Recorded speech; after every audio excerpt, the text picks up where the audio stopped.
We're going to cover 4 topics in this video today.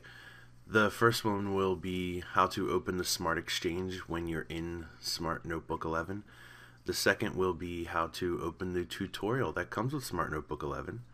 Then I'll show you how to insert the internet browser, and I'll also show you a resources page that I'm proud of that I think will be very helpful to you. So let's open up Smart Notebook. The first thing is the Exchange. When you go to the gallery, one of your choices, you've got your Gallery Essentials and Lesson Activity Toolkit, but one of them is Smart Exchange. When you click Smart Exchange, you'll see there's a few choices. The first one, Search, is definitely the best. It's what you're going to be looking for. So click Search, and just a bit of warning, Search opens up Internet Explorer.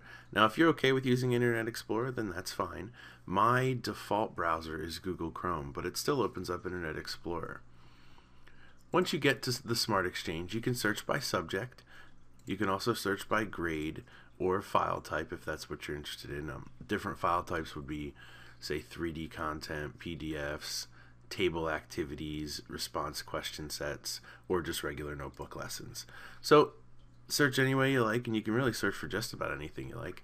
A little bit further down on the page, you can find the top downloads recently shared, and teacher recommended resources. There's a whole lot of great information here, and it's a wonderful place to search when you're thinking about creating a lesson.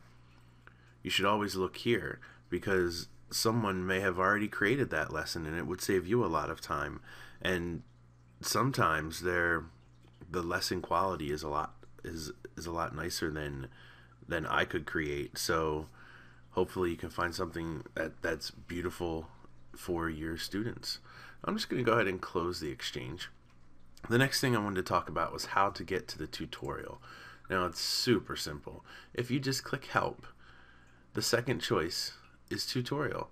So when you click Tutorial, it will immediately open up the 29-page Smart Notebook 11 tutorial of mostly new features. And you can go page by page, and it outlines different features, the way things act differently from Smart Notebook 10, and it even tells you how to use different, like say the activity builder, new features.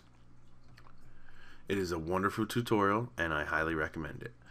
Now, the last thing I'd like to show you, I'm going to add a new page into this so we have a nice blank page. I'm going to show you how to insert the internet browser. And again, it's incredibly simple. Insert internet browser. It comes up very large, so normally I scroll it off to the side here so I can click it and use my handle to shrink it down to a more usable size. Now that it's a little more usable, you can type any address in here and click Go. It takes just a moment and it will find that address.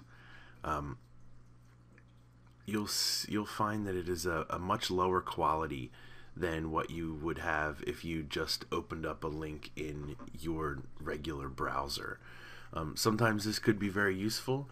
Most of the time I would rather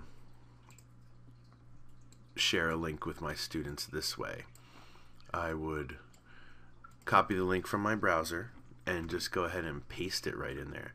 Now when you paste a link in Smart Notebook, it realizes that it's a link and it automatically gives it the little corner icon so you can click that link. Instead of using this, I could just click here. It immediately opens up my browser and takes me to that page. This is much clearer and a much higher quality presentation than what you get when you're embedded in Smart Notebook. The last thing I want to show you, I took you to my 1001 Smart Ideas resources page. I only have 2 resources here. The first one is smarttech.com, and that's where it all begins. That's Smart Technology's website. And then the second one is a portal that I keep for all of my resources for students and teachers. So if you were to click there, the first thing you'll find is I have resources sorted by literacy and reading, math, and science. But then down below that, you get past the games for the students. There's some wonderful keyboarding games and holiday games. Then it gets into a full section of Smart Technologies where there's many different links, great teacher resources here, lesson resources, wonderful game and interactive activity resources, a whole lot to find here. If you don't find what you need in the Smart Exchange, this is another great place to go and check. That's all I have for you today. I hope this video was helpful.